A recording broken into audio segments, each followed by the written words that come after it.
Good morning everyone. आज हम लोग क्लास 7th का चैप्टर 4 पढ़ेंगे, सिंपल इक्वेशन। इसमें पहला टॉपिक है variable. What is variable? A symbol which takes various numerical value is called variable. ऐसा सिंबल जिसके बहुत सारे वैल्यूज़ हो सकते हैं उनको हम वेरिएबल बोलेंगे। सिंपल वे में हम इसको ऐसे डिफाइन कर सकते हैं कि ऐसी क्वांटिटी जिसकी वैल्यू फिक्स नहीं है उसको हम वेरिएबल बोलते हैं। जैसे एग्जांपल यहाँ पर क्या है, speed of car, height of tree. इन दोनों एग्जांपल में आप देखोगे कि ये क्वांटिटी जो है ये फिक्स नहीं है। कार की जो स्पीड होती है वो कम ज़्यादा होती रहती है। जब आप रोड पे खड़े रहोगे और देखोगे तो कार जो है एक स्पीड से नहीं जाती, कभी ज़्यादा होगी कभी कम होगी। तो इसलिए इसकी स्पीड फिक्स नहीं है, इसलिए इसको क्या बोलेंगे, वेरिएबल। इसी तरह से जो ट्री की जो हाइट है वो हर साल बढ़ता रहता है ना, फिक्स नहीं है मतलब। तो इसलिए हाइट ऑफ ट्री भी क्या हो जाएगी, वेरिएबल। जो वैल्यू चेंज हो जाती है उसको हम बोलते हैं वेरिएबल, और जो चेंज नहीं होगा उसको बोलेंगे कांस्टेंट। ठीक है, यहाँ पे ये कांस्टेंट की डेफिनेशन है, a symbol having fixed numerical value is called a constant. जिसकी फिक्स न्यूमेरिकल वैल्यू होगी उसको हम कांस्टेंट बोलेंगे। जैसे मोशन ऑफ अर्थ है, तो अर्थ जो है वो सेम स्पीड से मूव कर रही है, तो इसकी स्पीड जो है वो कम ज़्यादा होती नहीं है, इसलिए इसको हम क्या बोलेंगे, कांस्टेंट। फिक्स है, अर्थ की स्पीड कैसी है, फिक्स है।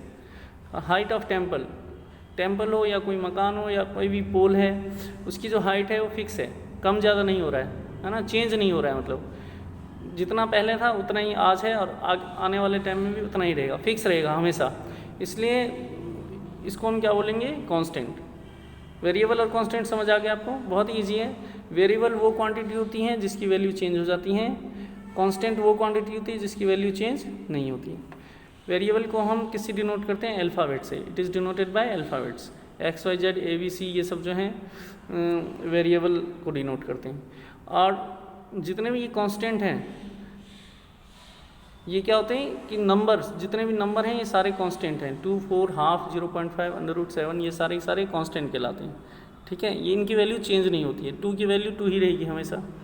तो इसको हम क्या बोलेंगे, कांस्टेंट। जिसकी वैल्यू चेंज नहीं होगी उसको हम तो बोलेंगे कांस्टेंट, और जिसकी वैल्यू चेंज हो जाएगी उसको हम क्या बोलेंगे, variable. Very simple. Next, equation.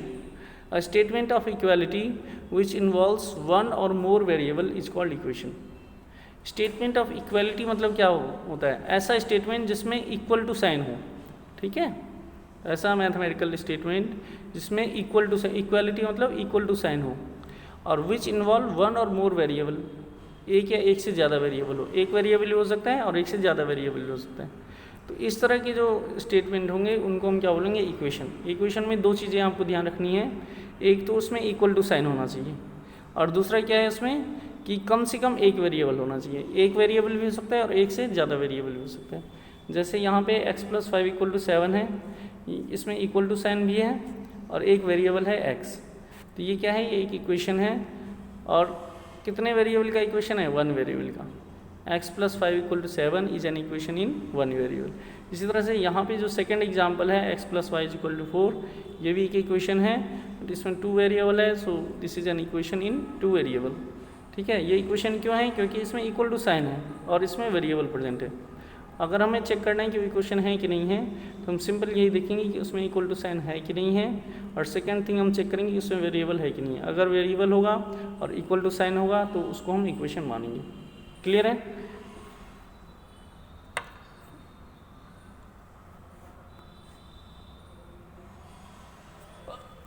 इसके बाद नेक्स्ट है हमारे पास लीनियर इक्वेशन।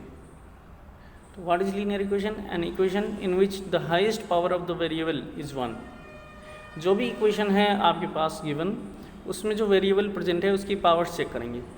ठीक है, पावर अगर हाईएस्ट पावर 1 होगी, मैक्सिमम पावर अगर 1 है तो उसको क्या बोलते हैं, लीनियर इक्वेशन। ठीक है, वेरिएबल की पावर चेक करनी है, वेरिएबल के कोफिशिएंट से मतलब नहीं है, वेरिएबल के आगे कौन सा नंबर लिखा है उससे मतलब नहीं है, वेरिएबल की पावर कितनी है। वेरिएबल की पावर अगर मैक्सिमम पावर 1 होगी तो उसको लीनियर इक्वेशन बोलेंगे। मैक्सिमम पावर अगर 1 से ज़्यादा होती है तो वो लीनियर इक्वेशन नहीं माना जाएगा। जैसे यहाँ पे ये एग्जांपल है, एग्जांपल दिख रहा है आपको, 3x - 5 = 2। इसमें एक्स की पावर कितनी है 1 है, तो ये क्या है लीनियर इक्वेशन। और इसमें कितने वेरिएबल हैं, एक वेरिएबल है, so this is a linear equation in one variable. ठीक है। सेकेंड एग्जाम्पल जो है इसमें यहाँ पे एक्स की पावर 2 है, मैक्सिमम पावर इसमें 2 है ना, तो मैक्सिमम पावर 2 अगर होगा तो ये क्या हो जाएगा, it is not a linear equation. ठीक है। लीनियर इक्वेशन तभी होगा जब पावर मैक्सिमम पावर 1 होगी, सबसे बड़ी पावर हमें देखनी है, जो भी वेरिएबल प्रेजेंट है उसकी सबसे बड़ी पावर देखनी है। सबसे बड़ी पावर अगर 1 है तो वो लीनियर इक्वेशन होगा, सबसे बड़ी पावर 1 नहीं है तो लीनियर इक्वेशन नहीं होगा। ठीक है। 3x - 5 = 2 में x की मैक्सिमम पावर 1 है, इसलिए एक लीनियर इक्वेशन है।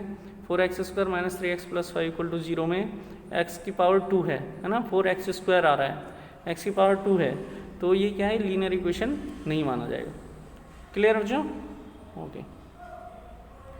चलिए इसके बाद नेक्स्ट है हमारे पास सॉल्यूशन ऑफ एन इक्वेशन। ये वेरी इंपॉर्टेंट कंसेप्ट है।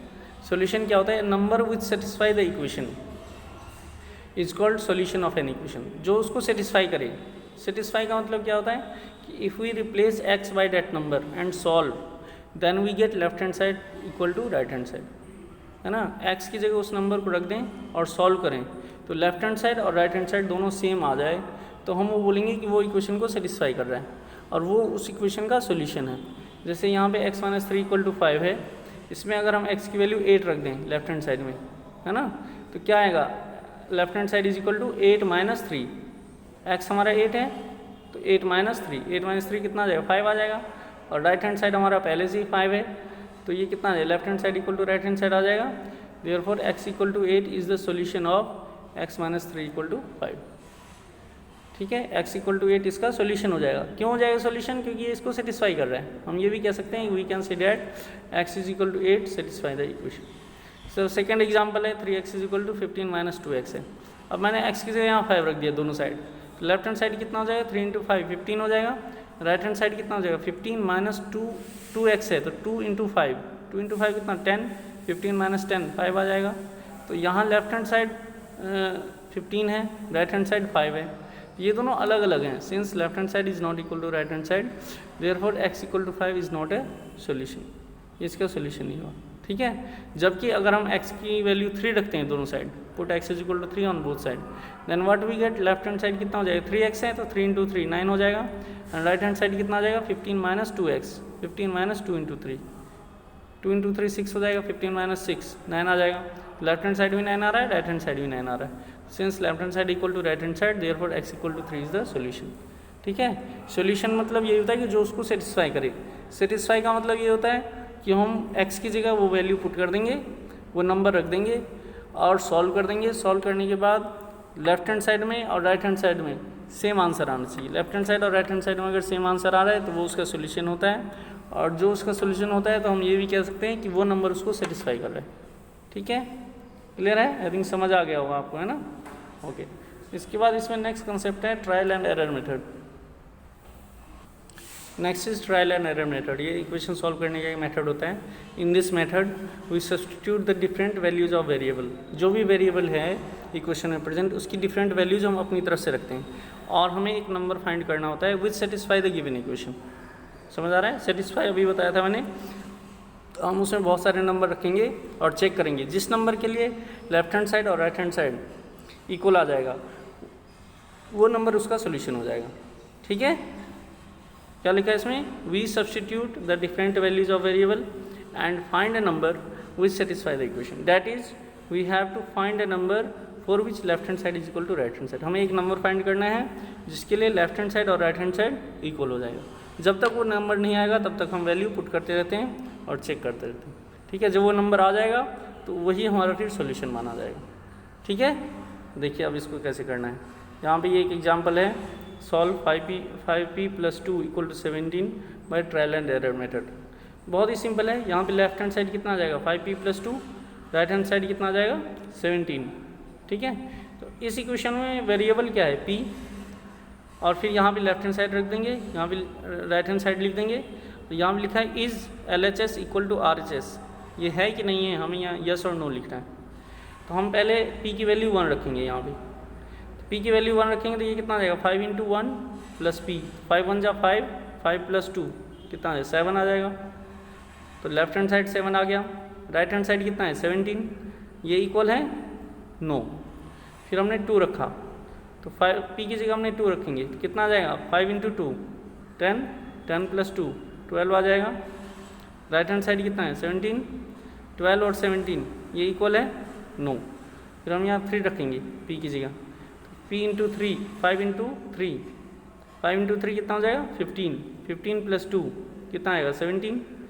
लेफ्ट हैंड साइड 17 आ रहा है, राइट हैंड साइड भी 17 आ रहा है, यहाँ पे लेफ्ट हैंड साइड और राइट हैंड साइड इक्वल आ गए, यहाँ पे लिख देंगे यश। तो हम यहाँ p की वैल्यू 3 जब हमने रखा तो लेफ्ट हैंड साइड और राइट हैंड साइड की वैल्यू सेम आ रही है, इसलिए p इक्वल टू 3 इस इक्वेशन का सोल्यूशन होगा। ठीक है, यहाँ पे ये लिखा है clearly left hand side equal to right hand side for p is equal to 3, therefore p equal to 3 is the solution of the equation. इस तरह के क्वेश्चन आते हैं तो आपको इसी मेथड से करना है, ऐसे सॉल्व करना है। ठीक है, समझ आ गया, बहुत ही सिंपल है। ट्रायल एंड एरर मेथड में जो वेरिएबल्स है उसकी वैल्यू हम 1 2 3 4 ऐसे करके रखते जाएंगे, और जब लेफ्ट हैंड साइड और राइट हैंड साइड इक्वल आ जाएगा तो वही उसका सोल्यूशन हो जाएगा। ठीक है, इसके बेसिस पे आप एक्सरसाइज 4.1 कर सकते हैं। आपका होमवर्क, आज का होमवर्क यही है कि एक्सरसाइज 4.1 आपको कंप्लीट करना है। ठीक है, इससे आगे का हम नेक्स्ट क्लास में करेंगे। ठीक, थैंक्स फॉर वॉचिंग।